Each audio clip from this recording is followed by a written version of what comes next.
여러분 안녕하세요. 12월 17일 목요일 셉스의 꿈쟁이 라디오 꿈지기 셉스입니다. 점차 연말이 가까워오고 있지만 전혀 연말 느낌이 나지 않는 요즘입니다.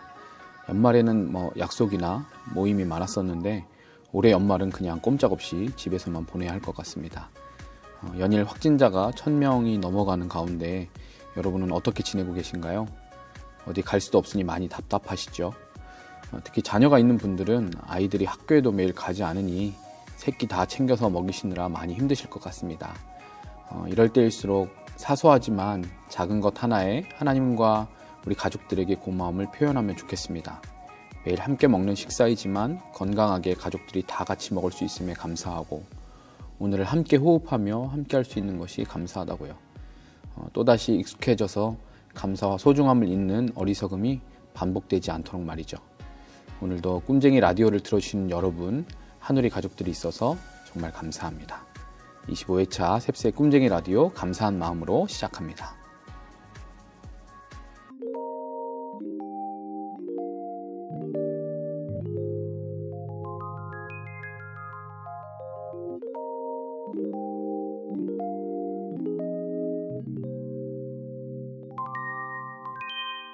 셉스의 꿈쟁이 라디오. 오늘의 메시지 시간입니다. 오늘의 큐티인 본문 역대상 28장 11절에서 21절까지 말씀을 메시지 성경 번역으로 읽어드리겠습니다. 그러고 나서 다윗은 성전의 현관과 창고와 집회소와 속죄 제물을 바칠 장소에 설계도를 아들 솔로몬에게 건네주었다. 하나님의 영이 머릿속에 떠오르게 하신 모든 것, 곧 안뜰의 구도와 주위 모든 방의 배치, 모든 거룩한 물건을 보관할 창고의 설계도도 넘겨주었다. 또한 레위인과 제사장들을 조직하여 하나님의 집에서 예배를 인도하고 주관하게 할 계획과 함께 예배에 사용하는 기구들을 관리할 계획을 그에게 알려주었다. 금은 등잔대와 등잔, 거룩하게 구별된 빵을 차릴 상, 금갈고리와 대접과 병, 분향단 등 예배에 사용할 각 기구에 금과 은이 얼마나 필요한지에 대해서도 구체적으로 일러주었다. 그는 또 하나님의 언약궤, 그룹 보좌 위로 날개를 펼친 그룹들을 조각할 도면도 주었다. 다윗은 하나님께서 내게 주신 전체 청사진이 여기 있다 하고 말했다. 다윗은 계속해서 솔로몬에게 말했다. 담대하게 일을 해 나가거라. 걱정하거나 낙심하지 마라. 하나님, 나의 하나님께서 이 일에 너와 함께 계신다. 그분은 곤경에 처한 너를 두고 떠나지 않으실 것이다. 내가 하나님께 예배드릴 수 있도록 마지막 세부 사항이 완성되기까지 내 곁에 함께 계실 것이다. 모든 제사장과 레위인들이 도울 준비를 마쳤고 숙련된 기술자와 장인들도 일할 준비가 되어 있다. 지도자와 백성도 모두 준비되었다. 이제 명령만 하여라.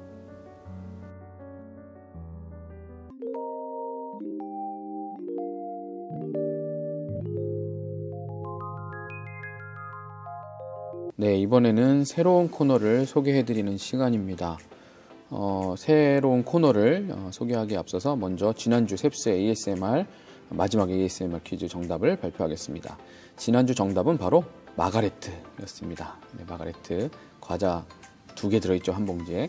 마지막 ASMR 퀴즈도 정답을 맞춰주셨습니다. 네, 정답을 맞춰주신 분 한 분을 선정하여서 선물을 보내드리도록 하겠습니다. 그리고 이제 ASMR 퀴즈는 이제 마무리하고요. 오늘부터 새로운 코너를 하기로 했었죠. 새로운 코너의 이름을 소개하겠습니다. 새로운 코너의 이름은 삼장선대입니다. 삼장선대. 이름하여 삼행시 장인 선발대회, 줄여서 삼장선대를 하도록 하겠습니다. 매주 삼행시 제시어를 제가 올리고요. 여러분께서 유튜브 댓글로 기발하고 재미있는 삼행시를 달아주시면 되겠습니다. 한 분이 여러 개의 삼행시를 올리셔도 괜찮습니다. 가장 재미있고 기발한 또는 감동적인 삼행시를 뽑아서 제가 선물을 드리도록 하겠습니다.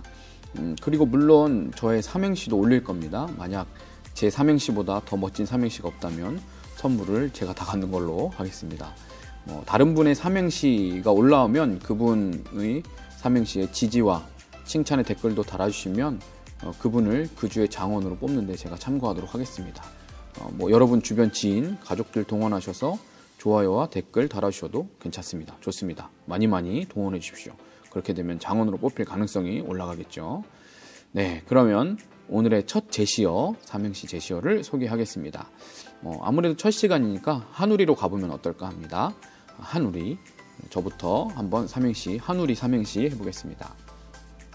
한 영혼이 예수님을 믿고 영접하여 구원을 받으면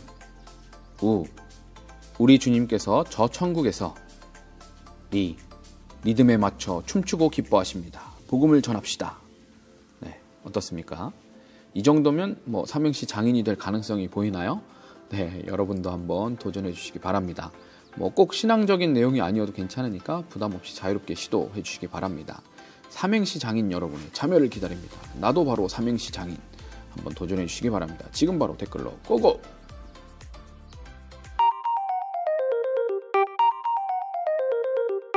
책 읽어주는 남자 시간입니다. 오늘은 이철환 작가님의 예수 믿으면 행복해질까 중에서 어둠의 빛 챕터를 읽어드립니다. 어둠의 빛. 하나님의 사랑과 가족들의 눈물 어린 기도로 저는 다시 일어설 수 있었습니다. 3년 만에 다시 일어서던 어느 봄날, 세숫대야에 물을 떠다가 어린 딸 아이의 발을 닦아주었습니다. 아빠가 정말 미안해. 더 이상 말을 잇지 못하고 저는 어린 딸 앞에서 소리내어 울었습니다. 그날 저녁 어린 딸아이 손을 잡고 창문 밖에 서 있는 벚나무 아래로 갔습니다. 커다란 벚나무 아래 서서 꽃송이 하나마다 눈인사를 건넸습니다. 눈물이 나올 것 같았습니다. 그날 집으로 돌아와 창문 밖에 서 있는 벚나무를 그렸습니다. 꽃 한 송이 한 송이를 정직하게 그렸습니다. 분홍 꽃술을 중심으로 꽃잎 5장을 그리며 벚나무 한 그루를 완성했을 때 저는 비로소 벚꽃이 얼마나 힘들게 피어나는 것인지 알게 되었습니다. 고통의 섬에서 저는 아무것도 아닌 저를 볼 수 있었습니다. 아무것도 보이지 않았던 고통의 섬에서 저는 더 많은 것들을 볼 수 있었습니다. 아파야 보이는 것들이 있었습니다. 오직 아픔을 통해서만 볼 수 있는 것들이 있었습니다. 오직 아픔을 통해서만 들려오는 하나님의 음성이 있었습니다. 칼 구스타브 융은 그것을 어둠의 빛이라 명명했습니다. 오직 어둠을 통해서만 인도되는 빛이 있다는 뜻이겠지요. 오직 캄캄한 시간을 통해서만 깨닫게 되는 것이 있다는 것입니다. 아픔은 제게 길을 가르쳐 주었고, 겸손을 가르쳐 주었고, 감사를 가르쳐 주었습니다. 심령이 가난한 자, 애통하는 자는 복이 있다는 하나님 말씀의 참뜻도 마음 깊은 곳에 선명히 새길 수 있었습니다. 저는 길고 길었던 2번의 고통의 시간을 통해 하나님은 우리가 원하는 것을 주시는 게 아니라 우리에게 필요한 것을 주신다는 C.S. 루이스의 말을 뼈저리게 깨달을 수 있었습니다. 주님, 감사합니다.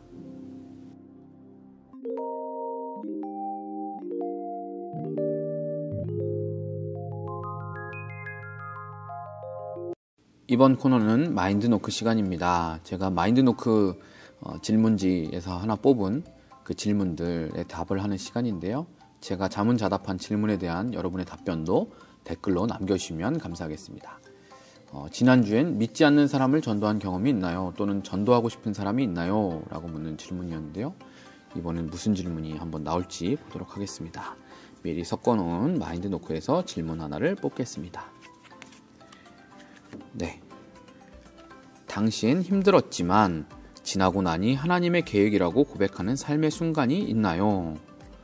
네, 그때는 힘들고 너무 피하고 싶었던 때지만 지나고 나니까 하나님의 계획이었다. 네.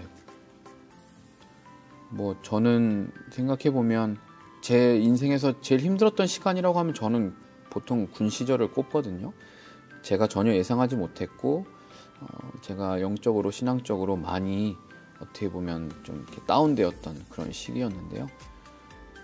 신앙생활을 전혀 할 수 있는 여건이 아니었고 또 여러 가지 정신적으로 육체적으로 많이 힘들었던 시기였는데 왜 그 시간이 나한테 주어졌을까 이제 생각했는데 2년이라는 그 군생활 시간이 참 저에게는 괴롭고 피하고 싶은 시간이었는데 그래서 이거를 하루하루 어떻게 내가 견디나 그때 당시에 생각했는데 지금 이제 시간이 지나고 나서 뒤돌아서 생각해보면 그때가 아니면 제가 사실 교회를 안 다녀볼 만한 시간이 있었을까?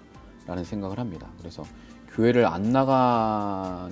다니다가 신앙생활을 하다가 안 하는 분들의 마음이 어떤지를 조금이라도 제가 생각해 볼 수 있고, 또 어떻게 보면 그렇게 신앙생활을 할 수 없는 상황에서 얼마나 나 자신이 무기력하고 무능력한지, 내가 얼마나 믿음이 없는 사람인지를 스스로 볼 수 있는, 저의 교만함이 깨질 수 있는 그런 정말 저에게 필요한 시간이었던 것 같아요. 그래서 지금 힘들었지만 하나님이 그런 것들을 경험해 보라고 주신 그런 하나님의 계획이 아니었을까라는 그런 생각을 하게 됩니다. 물론 저보다 훨씬 많은 고난과 어려움을 겪어보신 분들에 비하면 그게 참 힘든 시간은 아닐 수 있죠. 그런데 그 당시에는 참 저는 힘들었던 시간이었던 것 같아요. 저보다 더 많은 어려운 시간들을 겪고 계신 분들을 참 너무 존경하고, 저는 아무래도 믿음이 좀 별로 없었는지, 제 믿음이 작으니까 하나님이 이렇게 그렇게 큰 고난이 아닌 시간을 통해서 저에게 말씀해 주신 것 같아요. 네. 혹시 지금 과거의 저처럼 그런 힘든 시간을 지나고 계신 분들이 있다면, 그 시간을 사실은 어떤 말로 위로할 수 없겠지만 결국에는 그 시간이 지나고 나면 하나님의 섭리 안에 포함되는 것 같습니다. 하나님 분명히 함께 하시고 붙잡아 주시고 위로해 주시는 위로가, 하나님 동행하시는 것을 경험하시는 그 순간이 분명히 있을 거라고 믿습니다. 일부러 하나님이 고난을 주신다기보다 결국에 그 고난이 또 하나님의 크신 계획 가운데 일부가 된다는 것을 우리가 생각하고 잘 이겨내시고 잘 견디시고 하나님 붙잡으시고 주님 손잡으시면 좋을 것 같습니다. 네, 여러분들도 여러분이 당시엔 힘들었지만 지나고 나니까 하나님의 계획이라고 고백하는 삶의 순간이 있다면 함께 나눠주시면 감사하겠습니다. 이러한 내용들을 좀 댓글을 좀 자세하게 잘 나눠주시는 분들이 있으면 또 그런 분들도 뽑아서 소개하고 또 선물도 드리고 하도록 하겠습니다. 댓글 많이 남겨주세요.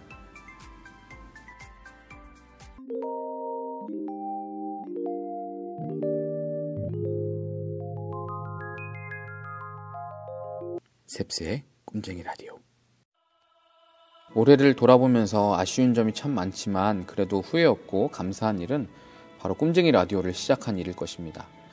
매주 꿈쟁이 라디오를 준비하려면 제일 먼저 라디오 스크립트를 쓰는데, 그 중에 인트로와 클로징 멘트를 적는 게 저에게는 좀 가장 어렵고 시간이 걸리거든요. 물론 담임 목사님께서 매일 쓰시는 목회 서신에 비하면 길이도 짧고 내용도 별거 없지만 여러분에게 뭔가 공감할 수 있는 멘트들을 나누고 싶어서 깊은 고민을 하게 됩니다. 그렇게 고민을 하다 보면 자연스럽게 저 자신을 돌아보고 여러 가지 생각을 해보게 됩니다. 자연스레 내가 기억해야 할 것들, 놓치지 말아야 할 것들, 성도님들에게 나누면 유익할 것들을 생각하게 됩니다. 정말 별거 아니지만 그런 작은 생각들은 오히려 저에게 많은 유익을 주는 것 같습니다.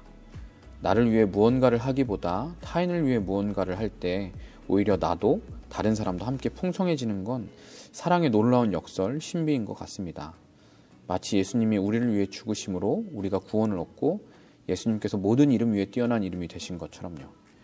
여러분도 다른 사람을 위해 어떤 사랑을 베풀지, 어떻게 좋은 것을 나눌지 고민하면서 함께 풍성해지는 사랑을 경험하실 수 있기를 바랍니다. 지금까지 셉스의 꿈쟁이 라디오, 저는 꿈지기 셉스였습니다. 오늘도 사랑하고 축복합니다.